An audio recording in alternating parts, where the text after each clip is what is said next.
que l'obligation est respectée. Menée C'est par pas qui? c'est pas une mesure administrative. Je crois qu'il faut être là très clair. C'est une mesure de santé publique.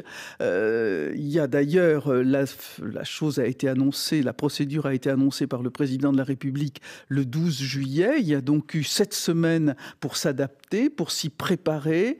Nous accordons une semaine de souplesse, une semaine pédagogique, qui n'est pas une mesure de recul de la mise en œuvre de cette obligation, de ce contrôle. Le contrôle est effectué soit par des prestataires, le contrôle de la vérification du pass, soit par le personnel lui-même. Selon les structures, les deux choses sont possibles. Mais est-ce que les employeurs eux-mêmes vont être contrôlés ?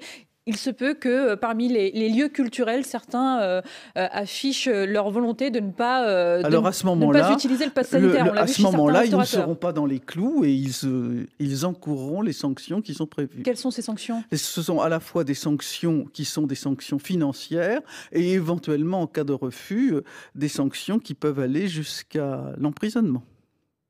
Est-ce que vous êtes certaine, Madame la Ministre, ce matin, que le pass sanitaire, parce qu'on a parlé de suspension du contrat de travail, est-ce que vous êtes certaine que ça ne peut pas glisser vers un prétexte pour un licenciement ?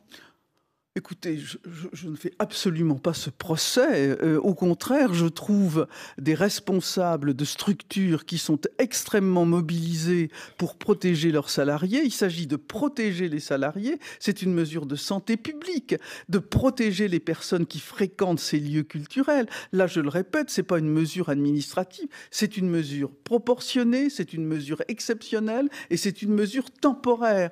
Bien entendu, moi, je regarde, je dirais, jour par jour, l'évolution de la pandémie. Dès que cette pandémie aura reflué, bien entendu, le pass sanitaire sera supprimé. C'est une mesure temporaire.